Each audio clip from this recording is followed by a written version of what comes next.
하나님 아버지, 우리가 찬양을 부르며 고백하는 것처럼 이 세상은 험하고 우리를 믿음 안에 살지 못하도록 여러 가지 것들로 유혹합니다.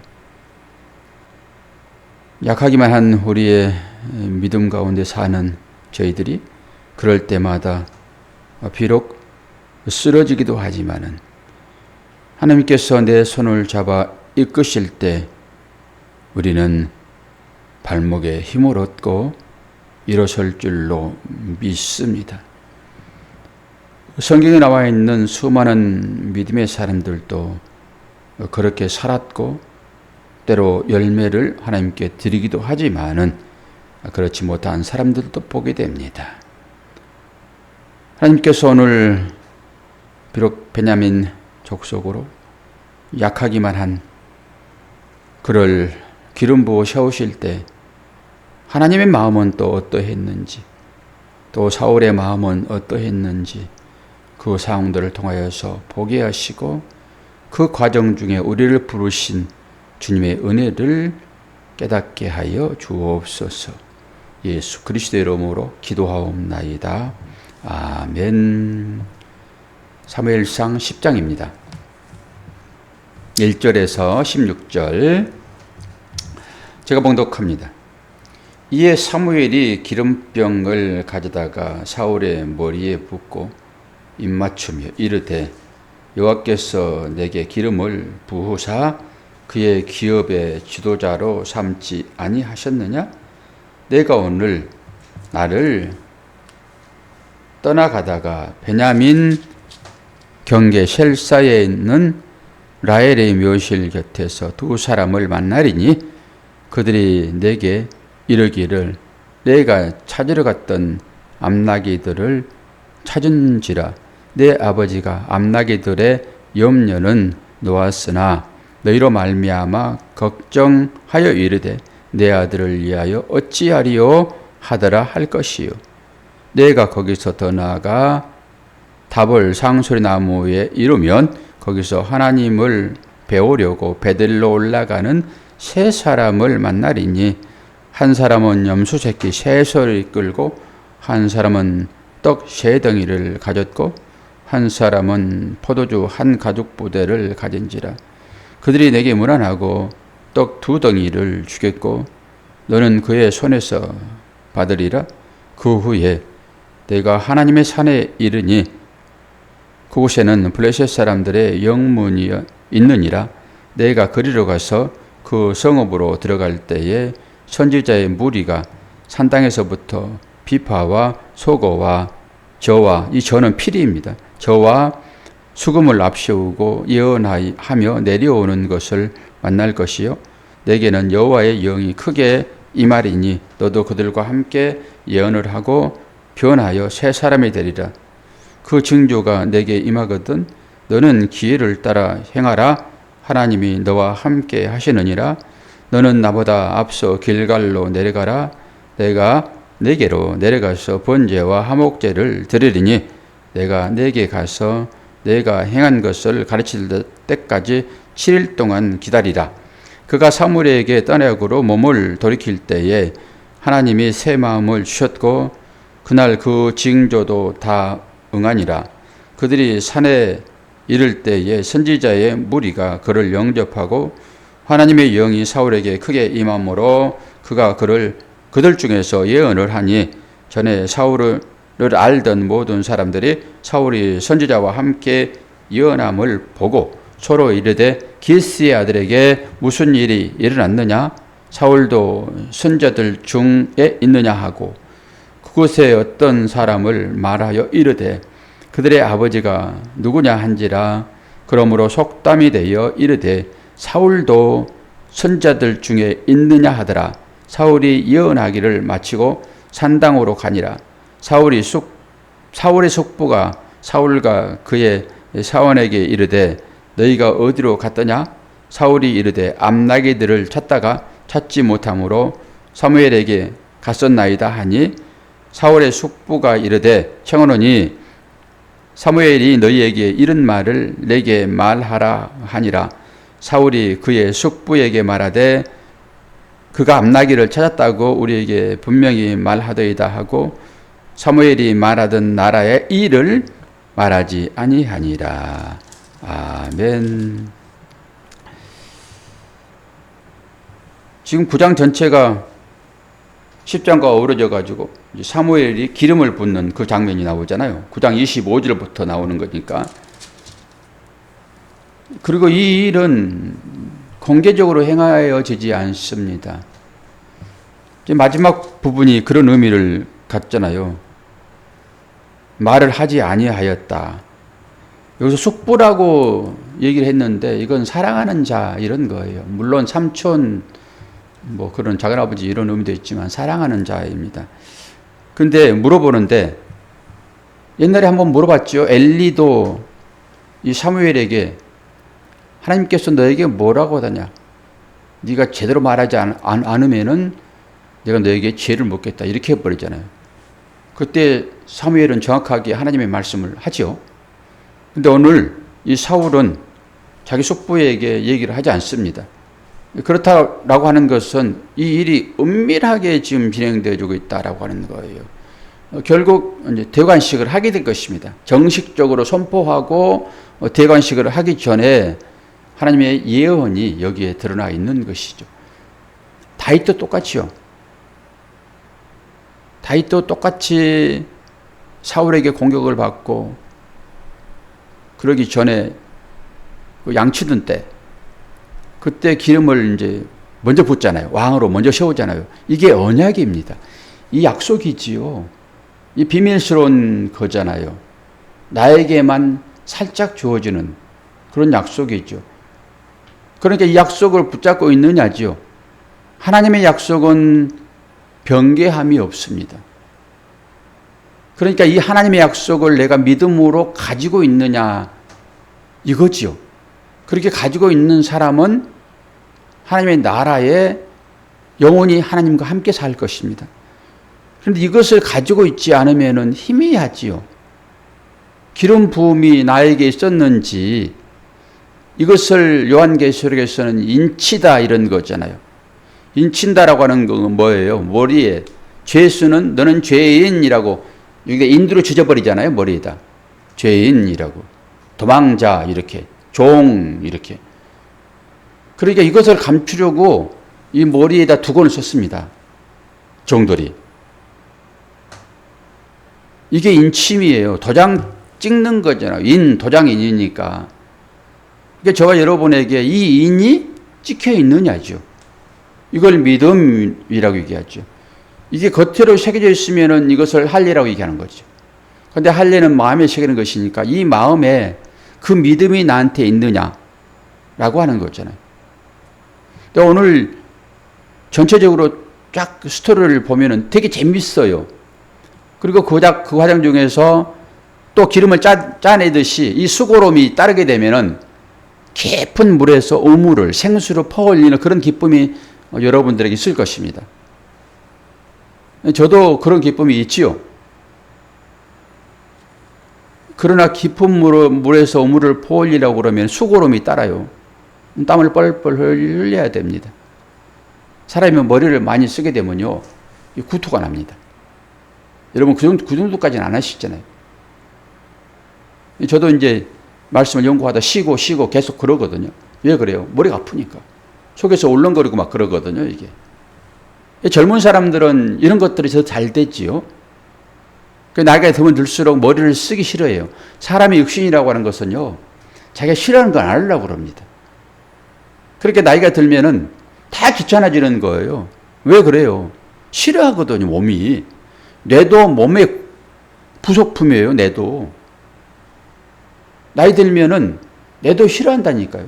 그럼 싫어하면 싫어할수록 기억력이 점점 떨어지지요. 안 쓰니까. 근육을 안 쓰면은 몸이 나약해지잖아요. 근육을 쓰면은 건강해지는 거고. 뇌도 마찬가지다니까요.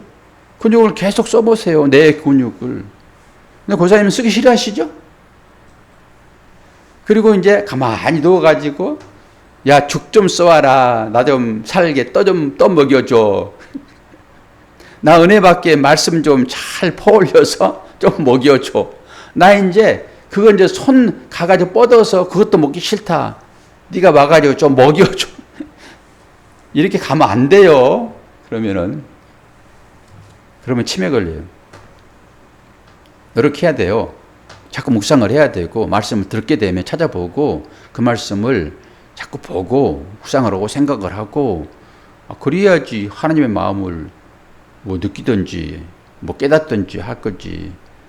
다 떠먹여주면은 그럼 그 사람 없으면 나는 죽어요. 그러면 안 되잖아요. 스스로 살아내야지. 네, 그런 의미로 말씀을 보시면 좋아요. 오늘은 이제 단어 몇 가지만 설명을 할 거예요. 이 시간에 뭐 공부하는 건 아니니까 공부하려고 그러면 한 2-3시간, 3시간씩 이렇게 해야 돼요. 근데 길어봐야 뭐 30분, 25분 그러는데 어떻게. 사무엘이 이제 기름을 붓지요. 기름을. 그리고 이제 기름을 이제 붓고 여기서 몇 사람이 막 등장을 하고 그리고 또 이제 막 예언을 하고 사무엘도 선지자냐 이런 소리도 하고 그리고 마지막에 딱 얘기 안 하고 비밀로 딱 갖고 있고 이런 얘기들 있잖아요. 이런 얘기. 우리가 다 아는 내용들을 종합했다라고 보면 돼요. 우리 성경 요한계시록까지 다 끝냈고 중요한 단어들은 전부 분석을 했고 그리고 그 의미를 어느 정도 다 알잖아요. 예수는 그리스도라 끝이에요. 예수를 그리스도라 고백하면 끝이라고요. 성경은 전부 그 얘기를 가르쳐주기 위하여 다양한 각도로 설명을 하고 있으니까 예수는 그리스도라. 이 얘기가 우리 마음 가운데 새겨 있으면은 하나님께서 우리들을 만날 때 내 아들 네 안에 있니? 내 아들이 하는 약속 붙잡고 있어? 내 아들이 벗어준 옷 그거 지금도 입고 있어? 라고 물어보는 거예요. 그리고 그거 있으면은 신부가 신랑이 보내준 빙패물 신부의 얼굴도 모르고 빙패물을 보내주잖아요. 부모들끼리 서약했으니까. 그럼 결혼하는 거죠. 부모에 따라서 결혼하는 거잖아요. 지금은 전부 자기가 고르지만은 예전에는 전부 다 부모가 짝지어주면은 그거 믿고 고르는 거예요. 그게 맞지 않아요.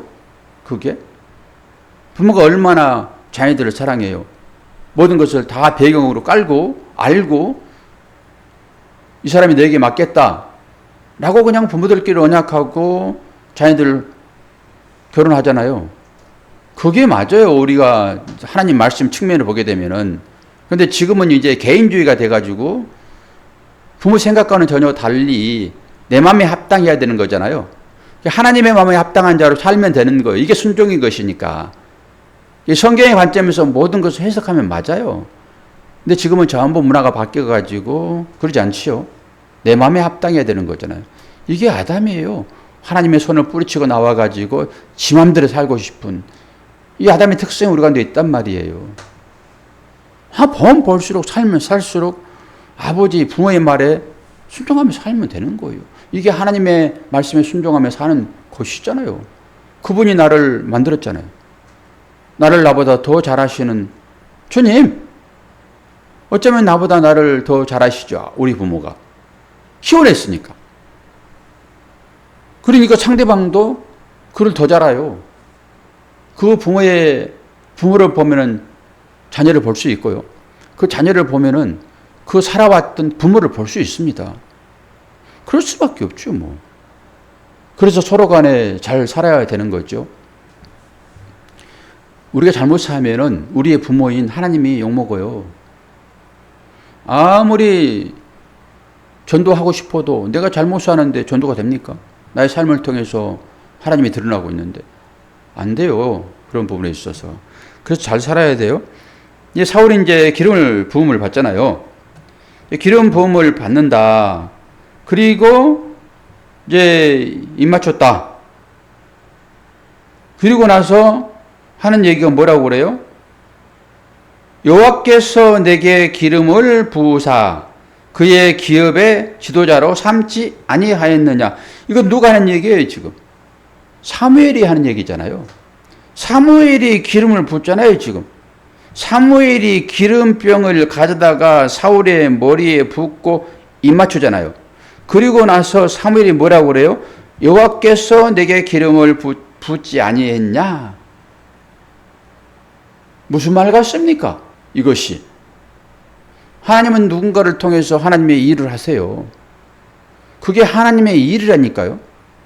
여러분이 전도하게 되면 그게 하나님의 일인 것이고 하나님이 하신 일입니다. 제가 말씀을 전하게 되면 이건 하나님의 일인 거예요. 저는 기본적으로 부모님에게 효도하지 않는 사람은 절대란 말을 이제 가급적으로 쓰지 말아야 되는데, 나는 하나님을 제대로 공개하지 아니하고 순종하지 않는 자라고 평가할 수는 있습니다. 그 다는 아닐 수 있지만. 그러니까 부모에게 효도하는 거예요. 계명을 그래서 주는 거고요. 당연하지요. 그리고 하나님께 제대로 하나님의 말씀에 순종하고 그 말씀을 쫓아서 살아가는 사람은 계명을 지키기 때문에 부모에게 효도할 수밖에 없다니까요. 이게 나눠질 수가 없어요. 삶과 말씀은 똑같습니다. 그렇게 내 이웃을 사랑하지 아니하고 어떻게 내 친구로 찾아오신 주님을 사랑한다 말할 수 있겠냐고요. 다 그런 얘기죠. 사울이 지금 기름병을 취해다가 사울의 머리에 붓고 입 맞추고 그러고 나서 여호와께서 내게 기름 부었다 이렇게 얘기를 한단 말입니다. 근데 하나님을 어디서 찾으실 거예요? 누군가는 전부 다 하나님의 역할을 해요. 말씀을 가지고 앞에 서게 되면은. 그래서 그 말씀의 권위에 순종하는 것이지 그 사람에게 순종하지 않아요. 그 사람은 다 똑같아요, 우리는.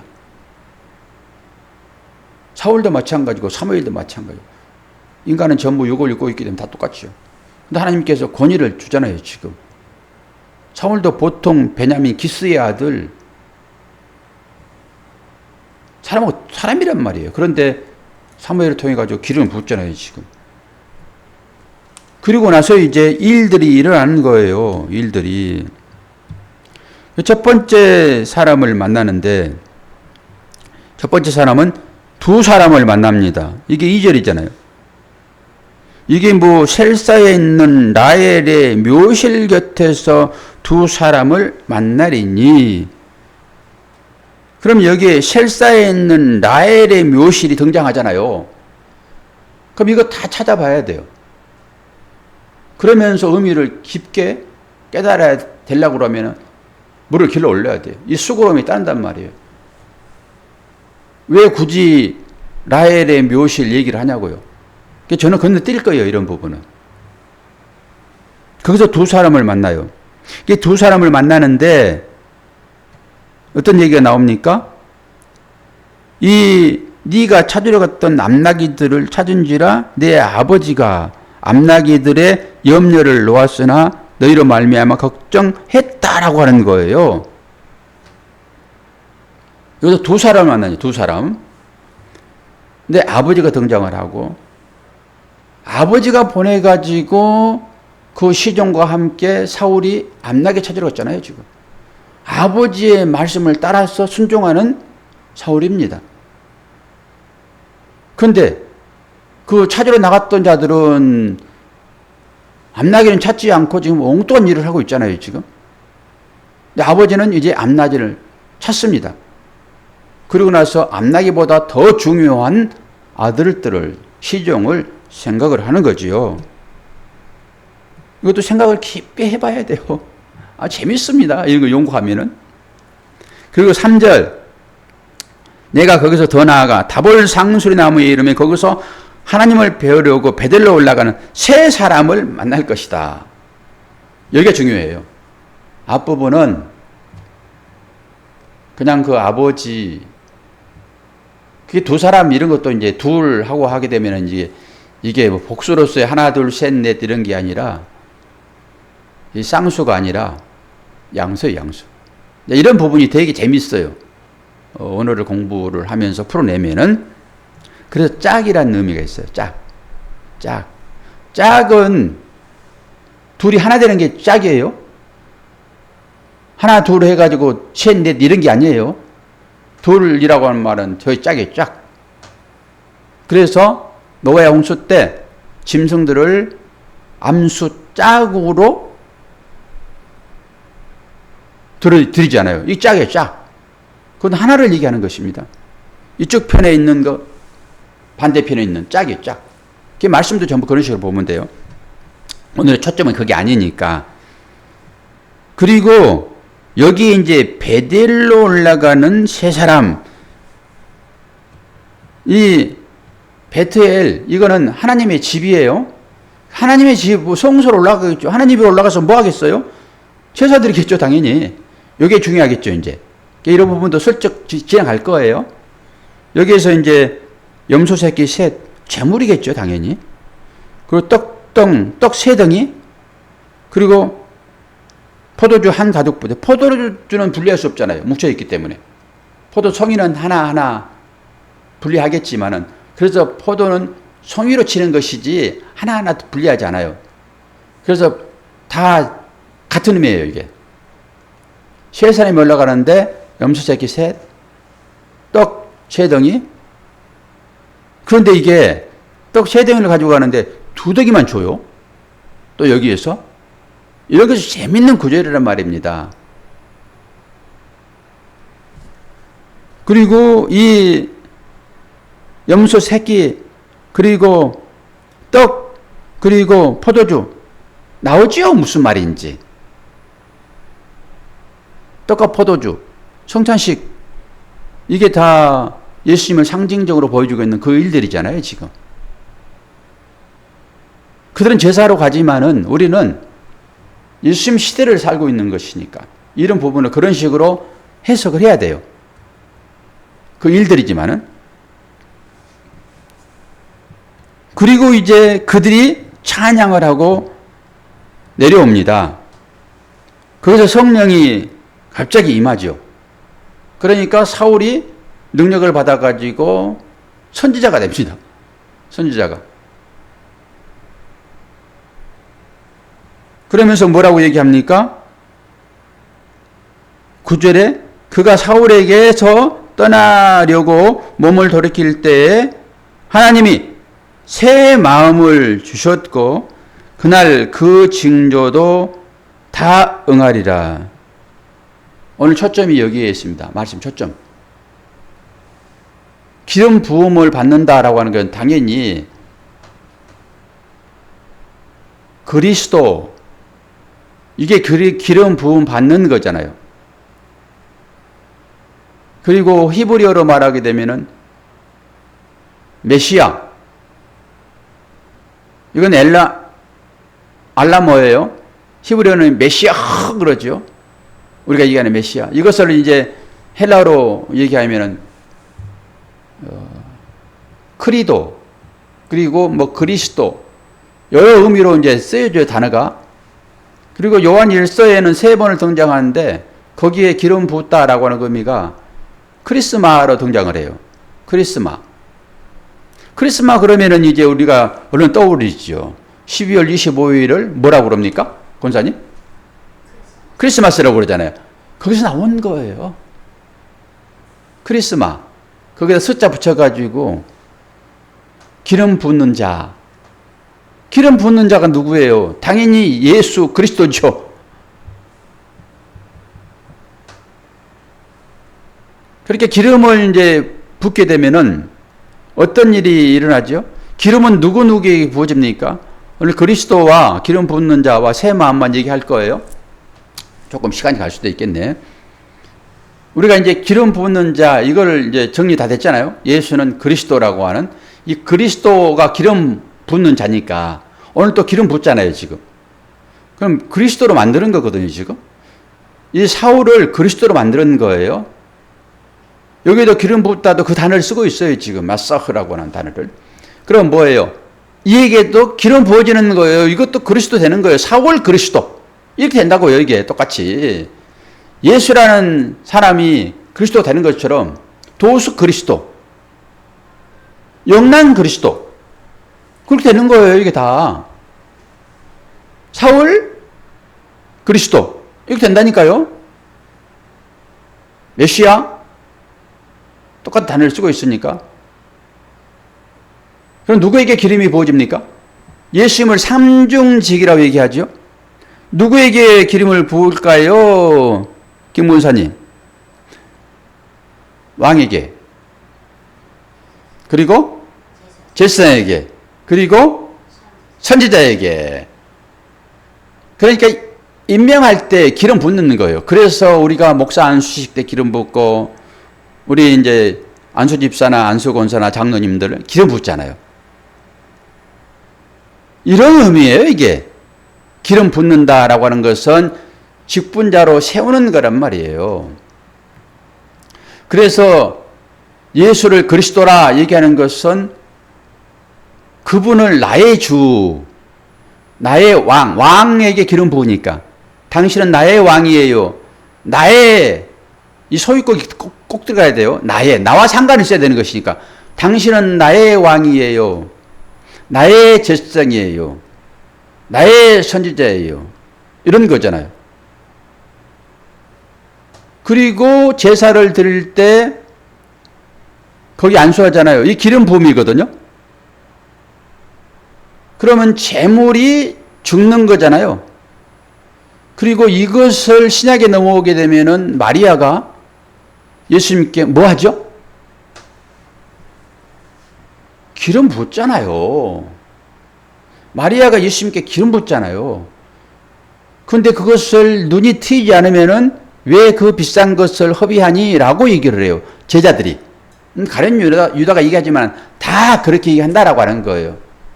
교회에서 뭔가를 좀 많이 지출하고 허비하면은 왜 그걸 허비해? 라고 하는 거예요. 이 기름 붓는 행위라니까요. 교회에서 하는 모든 행위는 여러분 기름 붓는 행위입니다. 이 기름 부음이 뭔지를 모르니까 가치로만 얘기하는 거예요. 야, 그걸 왜 낭비를 해? 그거 니들에게 도움을 줘야지. 그거 팔아가지고. 이런 식이 되는 거죠. 그러니까 기름 부음이 뭔지를 모르는 거예요. 그래서 예수님께서 가르쳐 주잖아요. 아, 예수님께서 직접 가르쳐 주는데도 그 의미를 깨닫지 못하고 삶 가운데서 엉뚱한 소리들을 해요. 교회에서 하는 일을 가지고. 뭐라고 얘기했습니까? 예수님께서? 그 마리아의 그 행위는 앞으로 내가 있게 될 뭘 지금 미리 한다고 하겠어요? 장례, 장사. 그러니까 기름 부음이라고 하는 것은 제물을 만드는 거예요. 장례를 준비하는 거라고요. 거기에서 그리스도라고 하는 거예요. 왕, 선지자, 제사장 그러니까 그것만 그냥 좋아하는 것이지. 그 내면으로 들어가가지고 그게 뭔지를 모르니까 그냥 겉으로 들어가만 가지고 기름 부으면 그렇게 좋구나. 목사 됐네, 장로 됐네, 권사님 됐네, 안수집사님 됐네. 이렇게 좋아하는 거예요. 그 형식으로 나타나는 겉으로 들어간 것만 가지고. 기름 부으면 뭐예요? 장례라고, 장례. 그 십자가로 내려가는 것입니다. 기름 부음이라고 하는 것은. 이거 한 번 있었고요. 누구에게요? 사울에게. 사울의 뒤는 어떻게 됐냐 이 생각을 마시고 지금은. 그리고 나서 사울이 지금 무슨 마음을 받았다고 얘기를 해요? 새 마음. 사울이 새 마음을 하잖아요 지금. 그러면 너무 좋죠. 또 우리 마음이 지저분하고 더럽고 하니까 청소하듯이 새 마음을 받았다라고 하니까 너무 좋지요. 새 것 좋잖아요. 우리 전부 다 그런 관점이란 말입니다. 새 것 너무 좋죠. 새 마음. 새 마음. 그러니까 여기서 새 마음 좋다고 그러니까 처음부터 그렇게 생각한단 말이에요. 그러면 새 마음이 어디에 등장하는지 한번 찾아봅시다. 어디서 찾아볼까요? 사사기. 사사기에서 이게 나와요. 사사기 어디야? 7장. 우리가 바로 배웠던 내용들 있잖아요. 기드온에 대한 얘기예요. 오늘 이거 하고 끝낼게요. 여러분이 이 말씀을 듣고 이제 묵상을 하셔야 돼요. 그래야 그것이 내 말씀이 돼요. 말씀이 레마가 돼야 돼요. 레마. 내 마음에서 나를 움직이는 말씀. 이걸 레마라고 얘기해요. 일반적인 얘기는 로고스라고 얘기하지만 레마예요. 레마가 들어와야 돼요. 사사기 7장 13절. 다 찾았어요?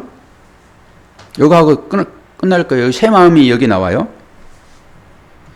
기드온이 그곳에 이른즉 어떤 사람이 그의 친구들에게 꿈을 말하여 이르기를 보라 내가 한 꿈을 꾸었는데 꿈에 보리떡 한 덩어리가 미디안 진영으로 굴러 들어와 한 장막에 이르러 그것을 쳐서 무너뜨려 위쪽으로 엎으니 그 장막이 쓰러지더라. 이게 없다라고 하는 단어입니다. 새 마음을 줬다라고 하는 그 단어가 여기서 말하는 없다. 똑같아요. 사사기에 나오는 이 없다, 엎어버리다. 이것과 오늘 사울에게 새 마음을 줬다라고 하는 단어를 똑같이 써요. 잘 알잖아요. 새 마음은 뭐예요? 구 마음, 옛 마음을 뒤집어 엎어서 규경하는 거잖아요. 새 마음을 줬다라고 하는 것은 1차적으로 엎어지다, 쓰러지다, 규경하다 이런 뜻이에요. 그러니까 새 마음을 내가 갖기까지는 그 과정이 필요해요. 규경의 과정이 필요하다고요. 그런데 기드온에서 나오는 이 얘기는 우리가 설명을 들었잖아요. 지금 이 얘기 꿈인데 이게 뭐예요? 보리떡이 뭐예요? 보리떡. 떡으로 오신 예수 그리스도. 여기도 떡덩이 3개 나오잖아요. 지금. 보리떡. 가나안 땅에 들어가가지고 첫 번째 추수하는 것입니다. 이게. 천열매. 이 보리떡. 이것이 뭐예요? 이게 예수 그리스도를 상징적으로 보여주고 있다고요. 지금. 이 장막을 부쉈다라고 하는 것은 그 얘기란 말입니다. 새 마음을 줬다라고 하는 건 뭐예요? 너를 내가 그리스도 기름 부음 받은 자로 쓰겠다라고 하는 것인데 너를 뒤집어 엎어서 넘어뜨리겠다 이런 얘기예요. 엎어버리겠다 이런 얘기입니다. 어디로 엎어질까요? 당연히 십자가지요.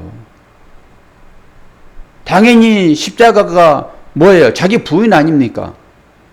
너의 옛사람을 내가 죽여서 너를 새 사람을 쓰겠다라고 하는 것입니다. 그래서 우리가 새 사람으로 하나님의 부름을 받았다라고 하는 그 의미는 너의 옛사람을 내가 죽이고 이게 세례할례잖아요. 지금. 너의 옛사람을 죽이고 내가 너를 쓰겠다라고 하는 것으로서 여러분 1차적으로 새 사람 되었다. 거듭났다라고 하는 그 말 가운데는 여러분의 죽음을 보셔야 돼요.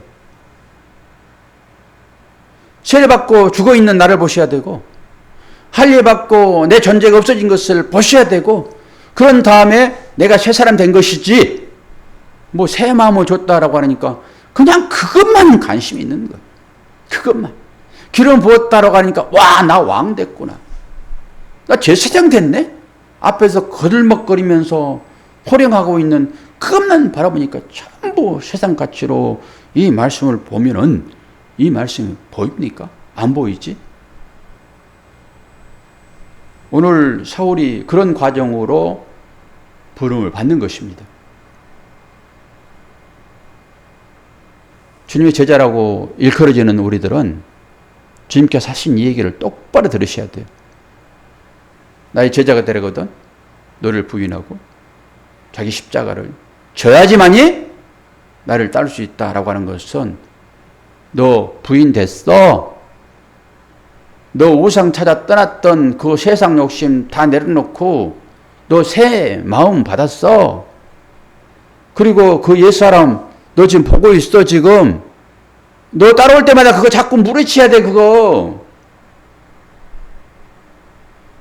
그게 애굽의 바로왕입니다. 바로왕이 자꾸 쫓아오잖아요.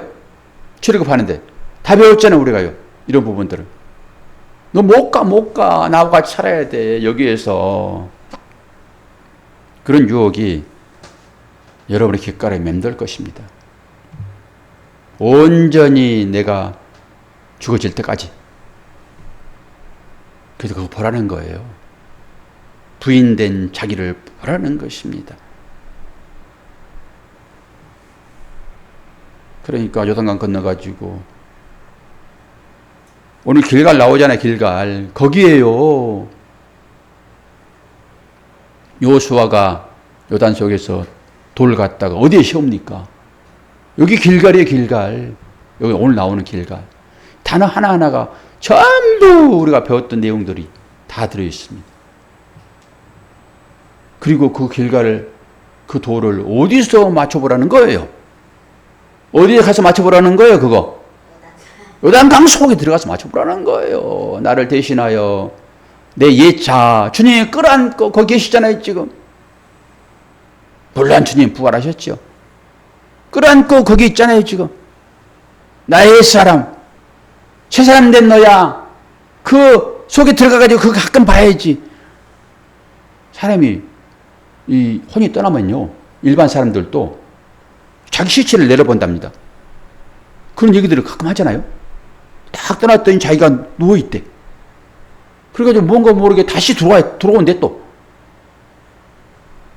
여러분, 하나님 말씀은 이렇게 비밀스러운 것이라서 그걸 자꾸 보셔야지만이 화들짝 놀라는 거예요. 그렇지! 나는 이제 세례받고 새 사람 됐지. 거듭났지. 자꾸 따라오는 그것들을 뿌리치고 나를 어디서 건져냈는지를 보시란 말이에요. 이것도 저것도 아니면 어떻게 해요? 내가 거듭났는지 안 났는지 여러분의 그 옛날에 그 전비들을 여러분이 보셔야지. 자기를. 그래야 내가 어떻게 새롭게 되었는지 새 마음을 받았는지를 알지. 옛 것을 보지 않고 어떻게 나를 알 수 있냐고요. 내가 어떻게 거듭났는지 새 사람 됐는지를 어떻게 아냐고. 여러분의 눈을 열어서 보게 하시는 그 하나님의 은혜 깜짝 놀라셔야 돼요. 하나님 나와 함께 하시는 거예요. 권사님 보셨어요? 죽어있는 자기가 보셨냐고요? 옛사람. 그러니까 무슨 내가 새 사람이에요 지금. 말은 좋지요. 우리가 얼마나 큰 은혜입니까? 볼 수 있다는 것이. 그게 눈이 열린 자들이에요. 그 눈이 열린 자들은 당연히 귀가 열려 있겠죠. 그런 자들은 당연히 말을 하겠죠. 눈, 귀, 입은 다 뚫려 있으니까. 여러분, 이 비밀스러운 말씀들을 그냥 흘려보내지 마시고 잘 들으세요. 그리고 그 가운데 들어가세요. 요단강 안으로 들어가시라고요. 그래서 거기서 보세요. 자기를, 나를 끌어안고 있는, 나의 옛사람을 끌어안고 있는 주님을 보시란 말입니다. 그냥 기름 부었다라고 하니까 아이고 제사장 됐네. 새만 받았다고 그러니까 아유 새가 좋지. 이라고 춤추지 말고. 사울은 모르는 거예요 지금. 그렇게 마지막에 주님을 부인하는 것으로 다윗을 죽이려고 쫓아다니시. 이게 모르니까. 아는 자들은 깜짝깜짝 놀라야 돼요.